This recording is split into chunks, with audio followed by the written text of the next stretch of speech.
अस्सलामुअलैकुम, कैसे हैं आप सब लोग। उम्मीद करती हूँ आप सब लोग ठीक होंगे, खैरियत से होंगे। आज मैं आप लोगों को फ्रीज़ किए हुए शामी कबाब कैसे फ्राई कर सकते हैं उसके लिए आप लोगों को बहुत ही आसान मेथड बताऊंगी।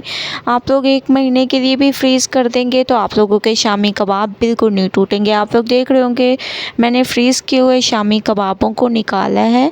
दूसरी तरफ आप लोगों ने इसको शैलो फ्राई करना है, ठीक है। एक ये टिप है आपके लिए कि इसको आप लोगों ने शैलो फ्राई करना है, ठीक है, बिल्कुल कम ऑयल में। और जब आप लोग इन कबाबों को निकालें फ्राई के लिए तो 1 घंटे के लिए आप लोग इसको ऐसे ही टेबल पे रख दें, ठीक है, ताकि ये थोड़े से जो ये फ्रीज़ हो रहे होते हैं तो इसको थोड़ी देर निकाल देते हैं ताकि ये थोड़े से नरम हो जाए, ठीक है।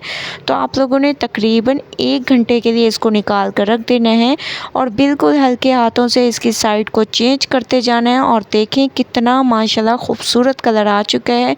ये आप लोगों के कबाब कभी भी नहीं टूटेंगे अगर आप लोग इस तरीके से फ्रीज़ किए हुए कबाबों को फ्राई करेंगे। तो आप लोग देख रहे होंगे तमाम कबाब मैंने फ्राई कर दिए हैं बहुत ही अमेजिंग तरीके से, बिल्कुल भी नहीं टूटे और बहुत ही खूबसूरत कलर आ चुका है आप लोगों के सामने। तो आप लोगों ने भी परेशान नहीं होना। अगर फ्रीज़ किए हुए कबाब रखे हुए हैं तो आप लोगों ने बिल्कुल परेशान नहीं होना, बल्कि उसको 1 घंटे के लिए निकाल कर रख दें टेबल पर। उसके बाद इनको शैलो फ्राई करें, ठीक है।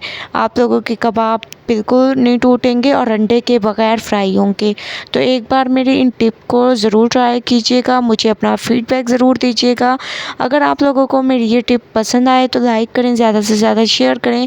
कल न्यू टिप्स के साथ हाज़िर होंगी, तब तक के लिए अल्लाह हाफ़िज़।